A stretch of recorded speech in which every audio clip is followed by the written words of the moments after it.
अब क्योंकि यही मंझे हुए कलाकार की खासियत भी होती है कि कैसे वो फिल्म जगत की बात करते हुए राजनीति पर सारी बातों को लेकर आ जाते हैं। और अब क्योंकि सांसद में तो सवाल तो बनते हैं उत्तर प्रदेश को लेकर भी सवाल, क्योंकि कानून व्यवस्था के भी हैं, उपचुनाव भी आ गए हैं, तो तैयारी कैसी है? हम लोग जीतेंगे, ये मैं आपको ऑन रिकॉर्ड बोल रहा हूं, ओवर कॉन्फिडेंस नहीं। वो झूठ की काट की हांडी बार बार नहीं चढ़ती, वो हम लोग के साथ धोखा हो गया।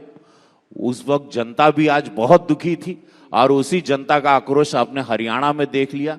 वो झूठ का बॉन्ड, वो कांग्रेस की झूठ, वो सारी बातें, वो लोगों ने सपा के झूठ, वो जातिकरण जो किया, उन्होंने बहुत संविधान का झूठ जो फैलाया, उस सब पर से पर्दा हट गया।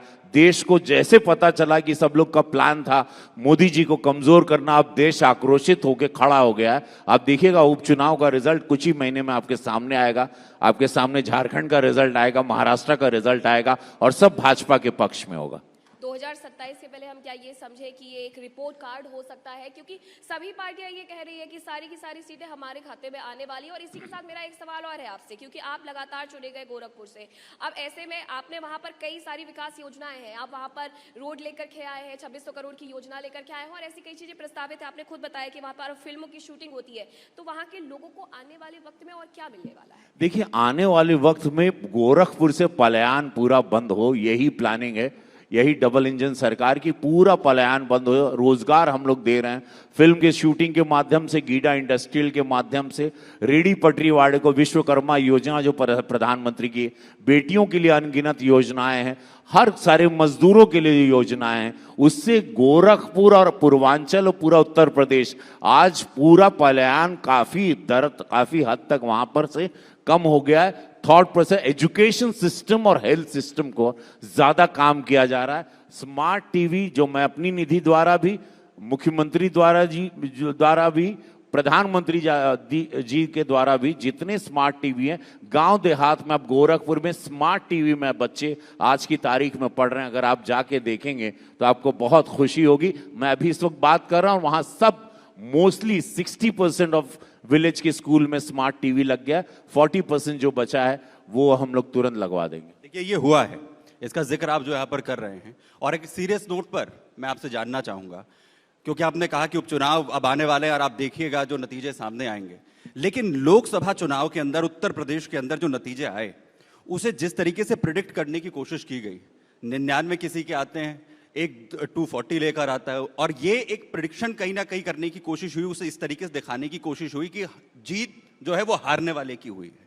ये जो सिचुएशन है उत्तर प्रदेश के अंदर, क्या मैसेज सही से डिलीवर नहीं हुआ? लोगों को भ्रमित कर लिया गया लगातार जिस तरीके की बयानबाजी का दौर चला? और क्या जनता अब इससे उबर गई है इस वक्त के दौरान?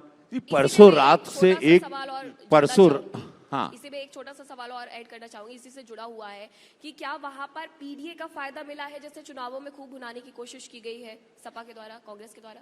देखिए, उस वक्त बहुत सारी चीजें होता ना, कभी कभी हम लोग अटैक काउंटर अटैक नहीं कर पाए। वो लोगों ने परसेप्शन बनाया शायद हम लोग थोड़ा सा लेट बैक रहे, हमारा आईटी सेल थोड़ा पीछे रहा। उनके सारे 26 लोग एक साथ आए थे, उनका आईटी सेल एक्टिव था, साइलेंटली वो लोग बॉन्ड लेके 3 महीने पहले उनके एनजीओ द्वारा काम कर रहे थे।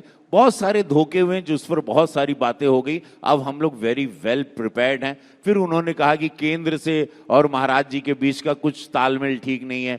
कल रात से एक फोटो वायरल हो रही है, हमारे गृह मंत्री अमित शाह जी मुस्कुराते हुए महाराज जी से बात कर रहे हैं। उस फोटो के देख के विरोधी लोगों की नींद उड़ गई है, होश उड़ गए हैं। भाजपा में सब कुछ अच्छा है, हमारा शीर्ष नेतृत्व देश के विकास को चाहता है। उत्तर प्रदेश आज अपने आप में एक देश है, शीर्ष नेतृत्व का सोच छोटी नहीं है। कल वो हमारे गृह मंत्री का दिल और उनका दिमाग होकर उनको चाणक्य कहा जाता है, लेकिन उनकी सोच में उत्तर प्रदेश है, पूरा भारत है, भारत को विकसित भारत की ग्रोथ है, प्रधानमंत्री जी के सपने हैं। तो ये छोटी सोच जो विरोधियों ने फैलाई थी कि कुछ अनबन है, वो सारी चीजें कल रात की आप तस्वीर अब परसों की बैठक की देखेंगे जो काफी वायरल हुई है अमित शाह जी की और पूज्य योगी महाराज जी की, उससे भी चीजें क्लियर हो गई। और ये दर्शाता है कि हमारा उपचुनाव, हमारा झारखंड या हमारे भारत का विकास और विकसित भारत का जो सपना है यशस्वी प्रधानमंत्री मोदी जी का, उसमें कोई भी रुकावट अब नहीं आएगी। कहीं भी भाजपा में कोई अलगाव नहीं है, पूरा संगठन एक मत होके राष्ट्र सर्वोपरि के नारे के साथ चल रहा है।